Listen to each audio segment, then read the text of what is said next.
network analysis exercise 1, there's written information there. It was to draw the activity boxes and dependency as follows.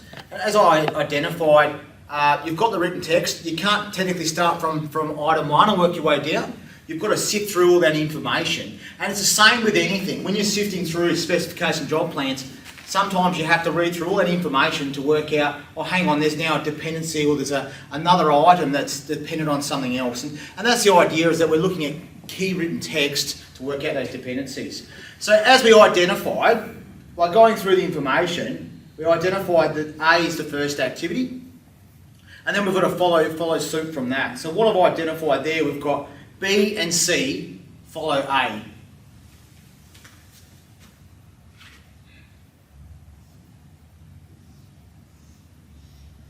So I put B and C. So I've got B and C follow A. And what I'm doing is I'm drawing in dependency lines. That's I'm just working my way through.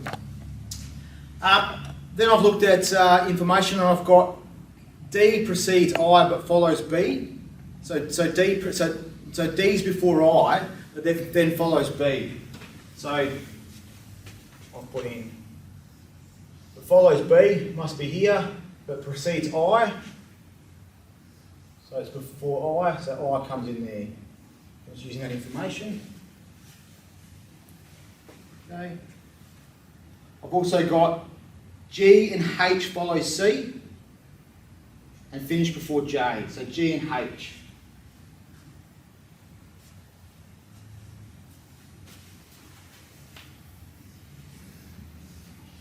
G and H.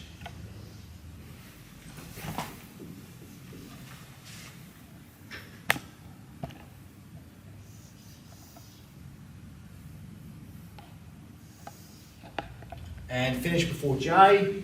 We know that we've already identified that J is the last activity.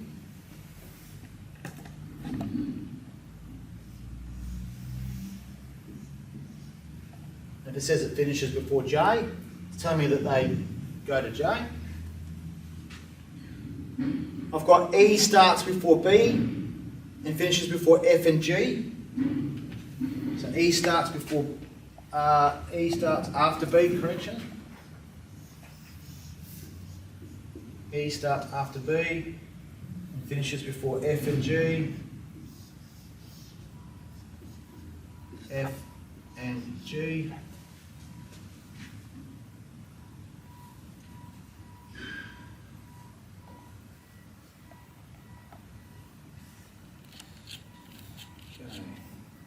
I follows F and finishes before J. So what that shows me, if I follows F, I've got to move I, because it's after F.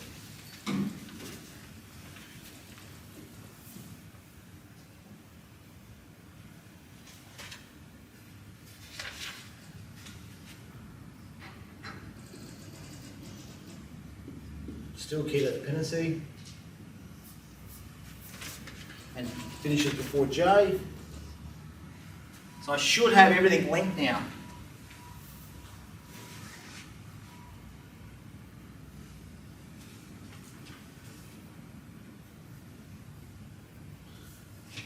So as you can see with the network diagram, I don't have any tasks that aren't linked. So it shows me that dependency line. And as you can sort of determine, if I was going to be doing task G, I can see the dependency lines. I know that E and B and A need to be completed, and I also know that C needs to be completed as well by linking that. So it's a very quick visual way of seeing what's dependent on what. And if these were task names, as I said, no doubt you could easily match that up quite quickly. You might have drawn it slightly different. You might have drawn letters in different spots, but it doesn't really matter.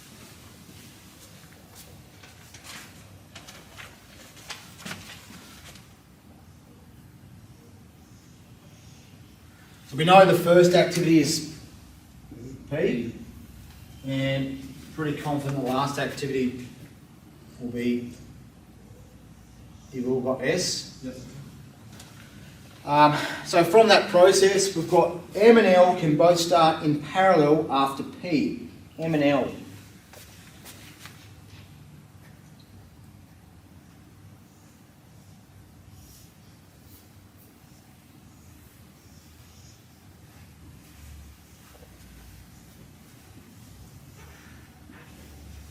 I've got M and L starting in parallel after P.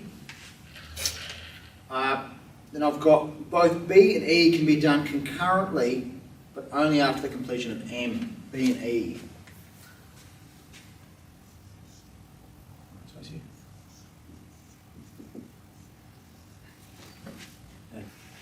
B precedes O, so B's before O.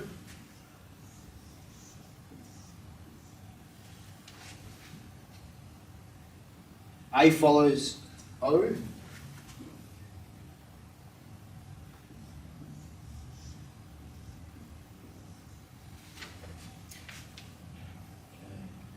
H follows L.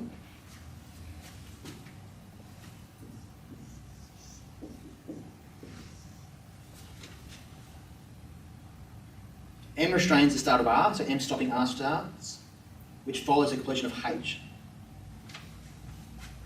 That's a big one.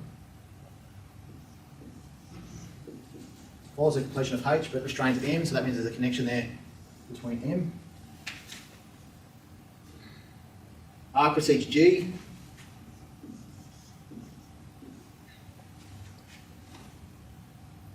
E and R must both be finished before G starts, so E and R. E and R. Which we've got. A cannot start until both O and E are completed. O and E. And A and G finish together, and S cannot start until they're both completed.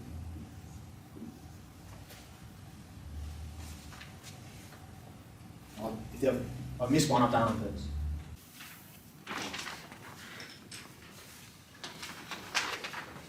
As you'll see in exercise 3, you have a different way that the information is presented to you.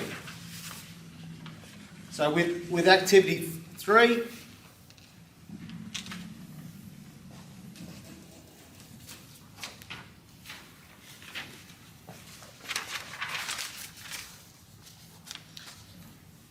so with activity 3, you don't have the written text. What you have is an activity list. You have, I believe, the duration, and then you have the dependency. This is a common format, how you would punch the information into Microsoft Project. You would write the activity name, you put the duration in, and you just put in the dependency numbers. So we're using, with the dependency numbers, we're just matching up to the serial of that activity. So when you read the line 1, activity 1, what's it got dependency next to it? Nothing. So that means it's the first task. There's nothing else dependent on it. If you go to the next line, it will say that it's dependent on task 1.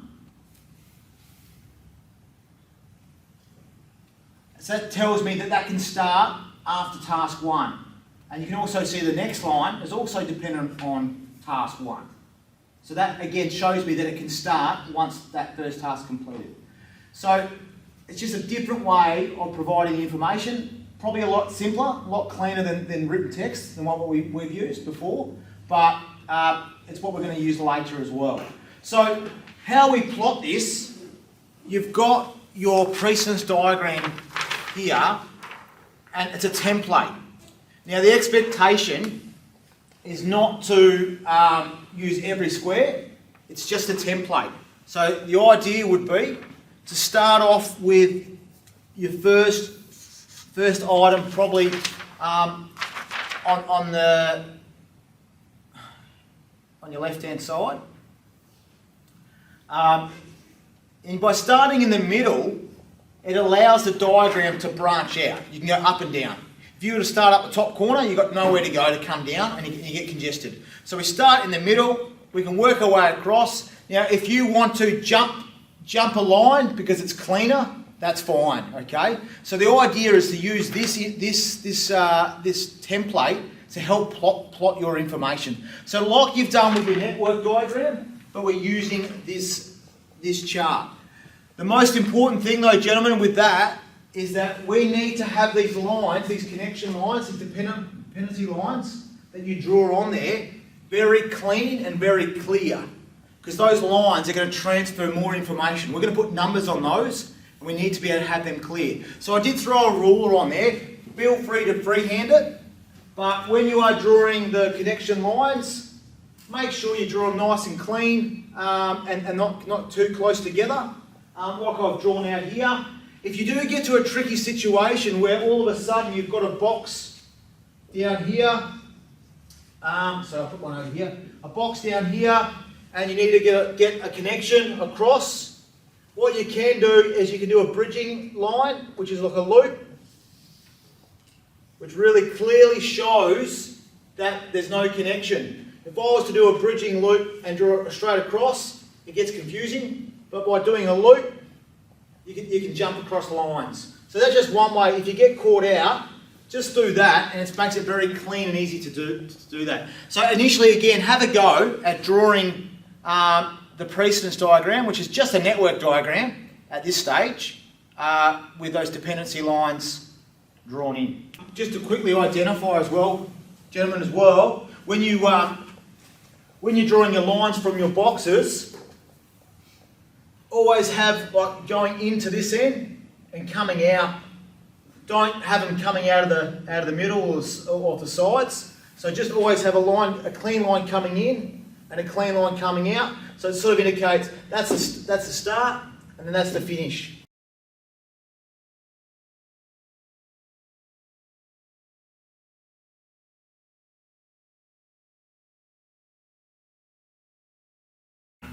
We had B, C, D and E, which are all dependent on A, the first one, and then we just basically worked our way through. And the last four there, E, H, J and I, you can see that K was all dependent on those. It sort of brought in that last connection points for those dependency lines. So again, what we currently still have at the moment is still a network diagram, and then we're going to add further information onto this to enable us to start using this to calculate our critical path. So if you haven't got something as clean as this with your boxes, feel free to make your adjustments on yours. But what we're about to do now is add in the extra information. So what we can do, and you've got a little a legend on your sheet anyway, but what it asks us to do is initially put in the duration in the bottom right hand corner. So with task A, we put like duration of 1 day, B, I think was 2 days. 2 days, C, 3 days. 3, D was 4, E was 5, F 4, G was 3, H was 2, I 1, J 2, K 2. So what we could do for timeline, we could add up in the individual task days. So if we added all these days up,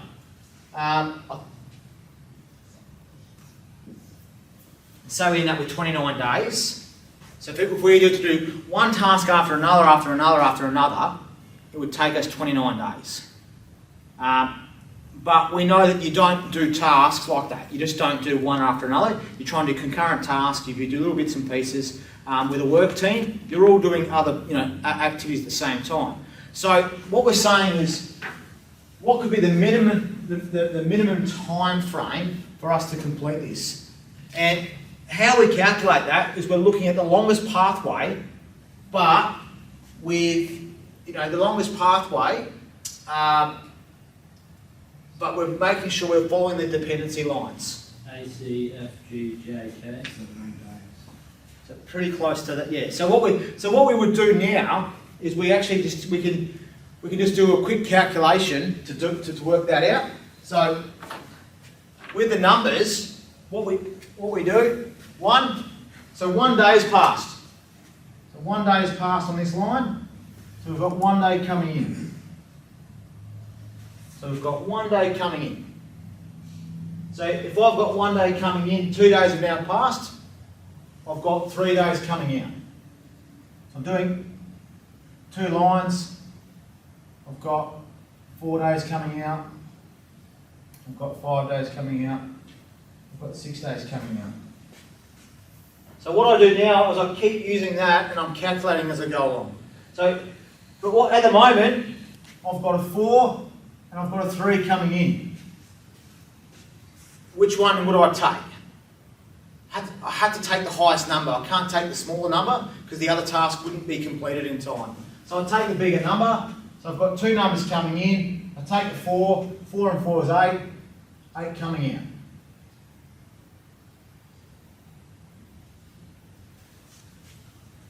And I just keep working my way down.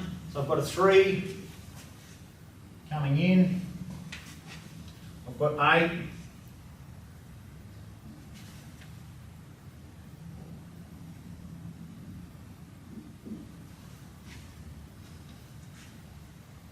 Okay, I've got 11 and 3, so I've got 12 coming out. I've got 11 coming in. I've got 13. I've got 8, I've got a 10 coming out. And I've got a 6. Biggest number there, 13 plus 2.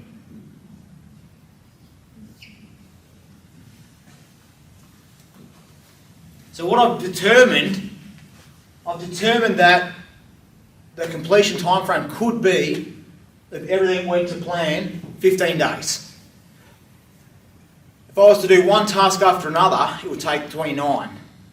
So 15 days. All the other tasks could be completed within that same time frame, and I'd get completed, and it would enable me to finish it within that 15 days. Does that make sense how I calculate it, guys? Do you want me to go through it again, or is that?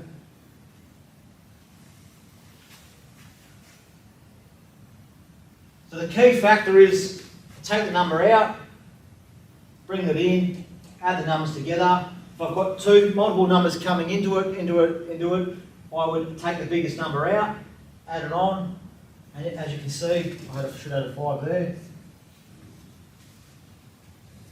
But the 8's bigger.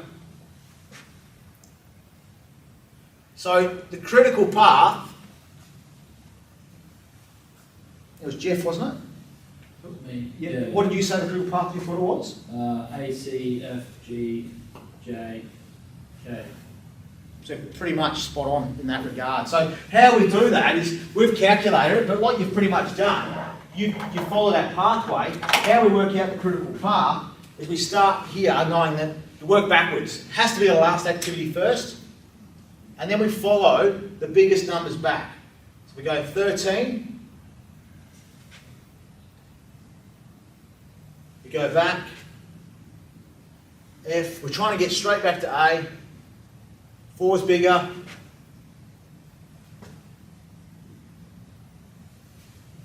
that's our critical path. That's the main task we should be focusing on. That's how we got to the 15. We follow that number. So if we focused on those tasks, that's our biggest durations. We should technically, if it goes to plan, we should be able to complete this project within 15 days.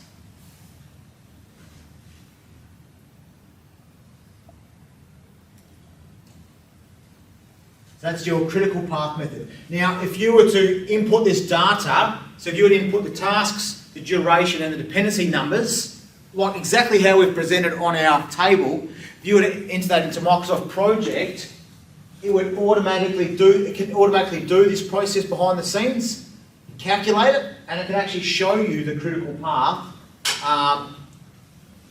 based on those algorithms, that calculation. Yeah, just start down there. Yeah. Just have a look at the next one. Which start left to right. Yep. Exercise 4.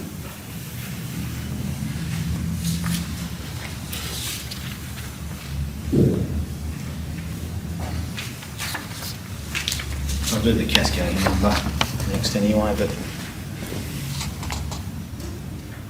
oh, no, I don't reckon. Oh, okay.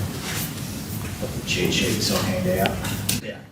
So a lot of time, depending on the duration, organisations might put a percentage on, or after, you know, if it's every 15 days, they might add a day. You know what I mean? So you've got that buffer. We know worst case scenario, 29 days. So it depends on what was quoted or what was tendered for. But it gives you an idea of, you know, potentially behind the scenes of how things might be calculated. Because if it was calculated on critical path method, it's the minimum number without anything going wrong. There's no buffer in that in regards to leniency with that, unless you would have put contingencies in. So it's 15 days. June, July, I'm going to add 2 days for wet weather. So, you know, and allow that, already pre-plan that part of that process. So if I was going to put this into a bar chart, at the moment with the bar chart, again, I could end up with a range of different bars there. How do I get this to cascade? And what I mean by cascade, we talked about it earlier, is follow one after another, is by putting it in the right cascading number sequence. Now, technically, you're halfway there, because you've calculated the critical path. What we can do now is we can actually calculate how to replot this into a bar graph and get a cascading effect. And plot that out really visually on all these tasks in that cascade. So what we have to do now is we have to renumber our task sequence in a cascading number sequence. So how do we do that? This is where, if we go back to the original one, we've got a number following our critical path as closely as we can until we've numbered all our task activities. So obviously we start here at number 1, and I'm going to be following the line, trying to get straight to the next star, my critical path, and I'll make this task 2. Okay? I want to go to task, I want to make F3. Is there anything stopping F from being completed? B. Because I've already done this one, that's fine, but because there's a dependency line, I'll follow that back. B needs to be done, A is already numbered, so that becomes number 3. So I can't make that 3 because that task needs to be done. I jump straight back to the star, and I'll make that number 4. I can make G number 5, because there's nothing stopping G from being completed now. Okay, I can make J 6, there's nothing stopping that from happening. I want to make K 7, but there's a lot stopping K from being completed. So where I go back now, I take the next biggest number back. So I've come in on J. I want to make that 7, I can't because there's unfinished tasks. So I follow the next biggest number back, which is 12. I check, I want to make that 7. All the other connections coming out are already numbered. So I can make that 7. I want to make K 8, I can't. Follow the next biggest number back out, which is 10. I want to make H number 8. Anything stopping H? Not F. Come back, D and A, so make that 8. Then I can make that 9. I'll make that 10, I can't, I've got one remaining, 10. Go back, and 11. So I've now put it in a cascading number sequence, so when I redraw that on a bar graph, it's going to have that nice cascading effect based on that critical path. It's just, as I said, I tried to follow that critical path. As soon as something stopped it, I had to go back and renumber it, and then I moved forward. So what we're going to do now with that cascade number, so what we're going to end up with a new sequence.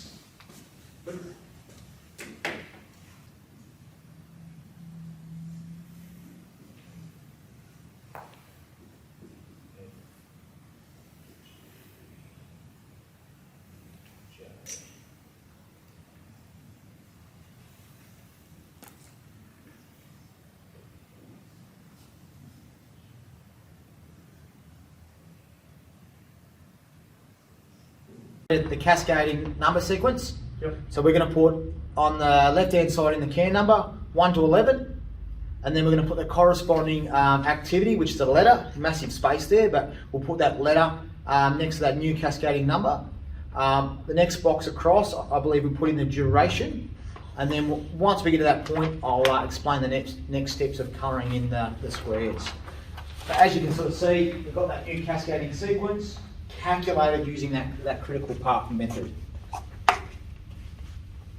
What I would also like you guys to do, if I could, is also just in your activity list on that as well, just put a little star next to any critical path activity, just so we know what it is.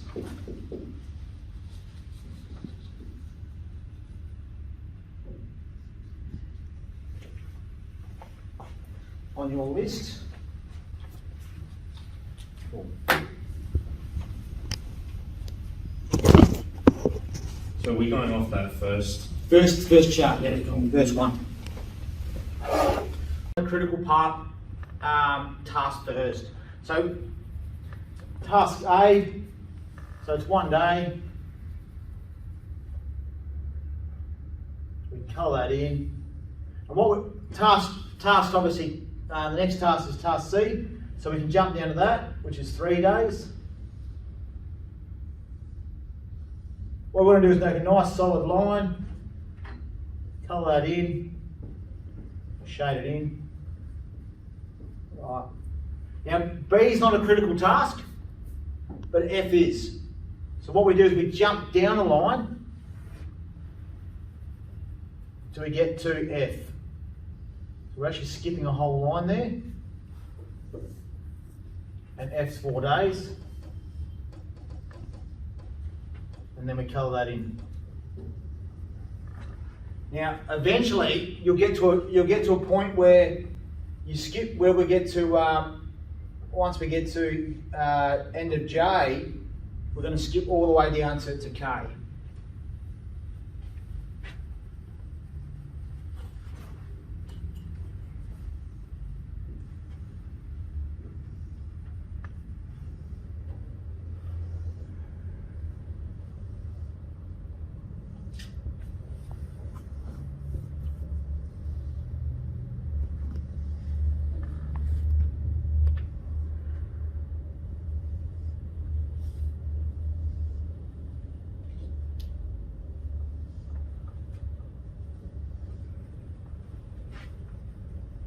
Nice solid line.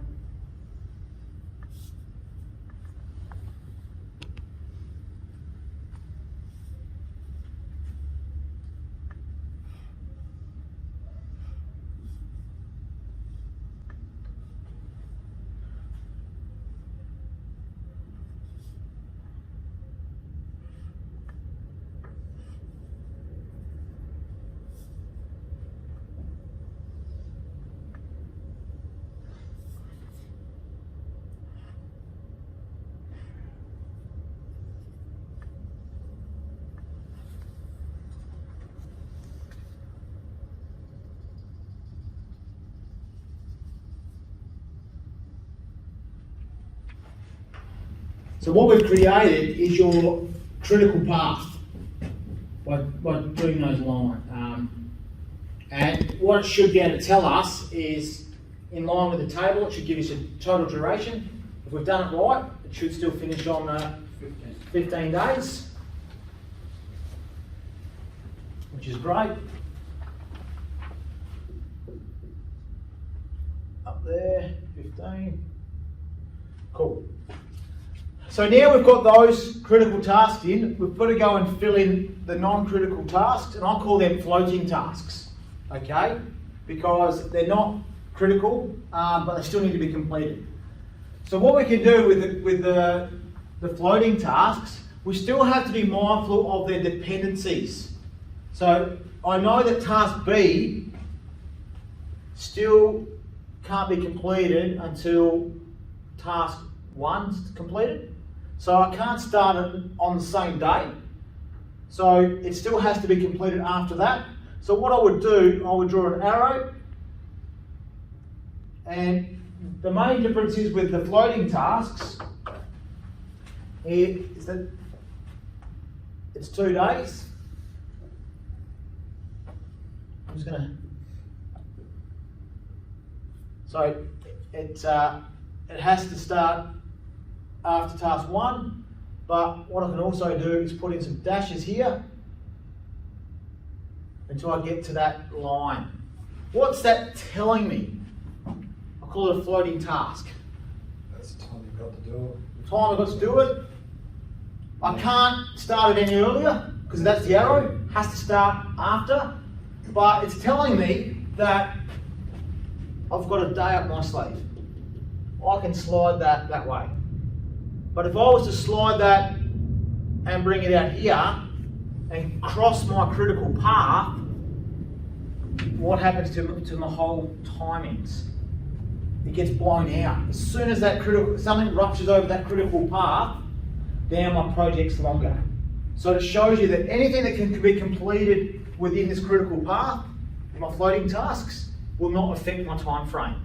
And you often see that on some of the programs where they've overlapped, and that shows you that they've been affected. So it does highlight where you have some movement for that one. When I come down to, I think the next one's I think that one's got a couple of dependencies. So what's I dependent on? 2 and 7. 2 and 7, which is B and G. So once G is completed, which is here, I can be done 1 day. So I can't start it any earlier. Then I've got D, which I don't think it's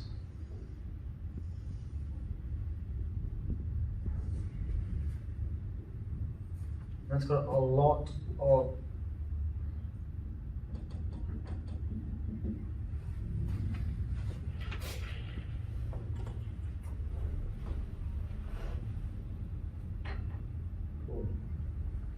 I think H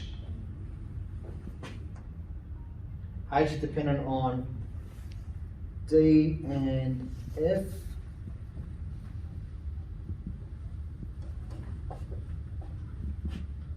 Where's F? F is there. So if it's dependent on D and F, we have to do a line.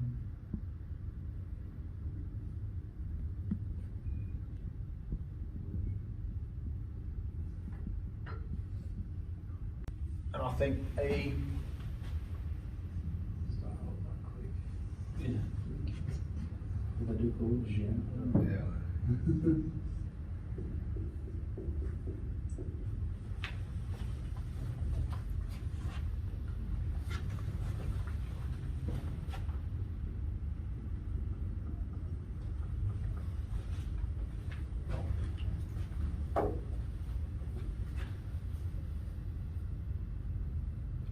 So at the moment, this one's called unleveled. We've basically just got the critical path in there, and we have the floating tasks. We can still see where the dependency lines fit in, when they have to be completed. But it also shows us our opportunities there for those floating tasks. We can actually move them around if we had to, start them on different days. They're not going to technically initially affect the 15-day time frame unless they cross over that critical path.